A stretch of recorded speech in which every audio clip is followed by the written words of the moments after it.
Rope അടിക്കുന്നുണ്ട്. അപ്പൊ റോപ്പിനെ കുറിച്ച് നമ്മൾ പറയാത്തൊരു കാര്യമാണ് ഈ ഒരു വീഡിയോയിൽ പറയുന്നത് കേട്ടാ. നമ്മള് ആദ്യമൊക്കെ റോപ്പ് അടിക്കല് കണ്ടമാനം ആൾക്കാർ കുറവാണ്. അതിന്റെ മെയിൻ റീസൺ എനിക്ക് തോന്നിയിട്ടുള്ള ഒരു കാര്യമാണ്, ഇത് ആദ്യം ഒരു പിന്ന് ടൈപ്പാണ് വരെ ഇതിന്റെ അഡാപ്റ്റർ. അപ്പൊ ഈ അഡാപ്റ്റർ പിന്ന് തെറ്റി കഴിഞ്ഞാൽ അപ്പൊ ഒരു മീറ്റർ പോകും. അപ്പൊ ഇപ്പൊ അതില് ഒരു സോൾഡറിങ്ങിന്റെ ടൈപ്പ്, ഒരു പ്രസ്സിങ് ടൈപ്പാണ് വന്നിട്ടുള്ളത്. അപ്പൊ ഇത് നമുക്ക് ചെത്തി വേണമെങ്കിൽ സാധാരണ സ്ട്രിപ്പ് എടുക്കണ പോലെ നമുക്ക് സോൾഡർ ചെയ്യാം. അപ്പൊ ഇത് സിമ്പിളായിട്ട്, വളരെ സിമ്പിളായിട്ടാണ് ഈ സാധനം നമുക്ക് കയറ്റാം. ഇതിൻ്റെ ഉള്ളിൽ കയറ്റുന്നു, നേരെ ഈ സാധനം പ്രസ് ചെയ്യുക. ഇതിൻ്റെ ഉള്ളിലേക്ക് വേണ്ട ഈ ഒരു ഹോളിലേക്ക് ഈ ലൈറ്റ് കറക്റ്റ് ആക്കി കഴിഞ്ഞാൽ സാധനം സെറ്റാണ്. എന്നിട്ട് ഇതൊന്ന് ജസ്റ്റ് ഒന്ന് നമ്മളൊരു ടൈപ്പ് കൂടി അടിച്ചു കൊടുത്തു കഴിഞ്ഞാൽ പക്കയാണ്. അപ്പൊ ആർക്കും സിമ്പിളായിട്ട് ഇത് ഉപയോഗിക്കാം. ഞാനിത് കത്തിച്ച് കാണിക്കാം.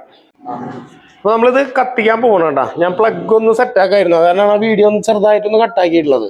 അപ്പൊ നമ്മളിതിൽ കുത്തി വേണ്ട സാധനം പക്കയായിട്ട് കത്തും. അപ്പൊ ഈ ഹോളിന്റെ ഉള്ളിലേക്ക് ഈ ഒരു സ്ട്രിപ്പിൻ്റെ അത് നോക്കി കഴിഞ്ഞാൽ സാധനം പക്കയായിട്ടിരിക്കും. അപ്പൊ വളരെ സിമ്പിളാണിത്. ഇപ്പോഴത്തെ മോഡലിൽ പിടിപ്പിക്കാൻ അടിപൊളിയാണ്.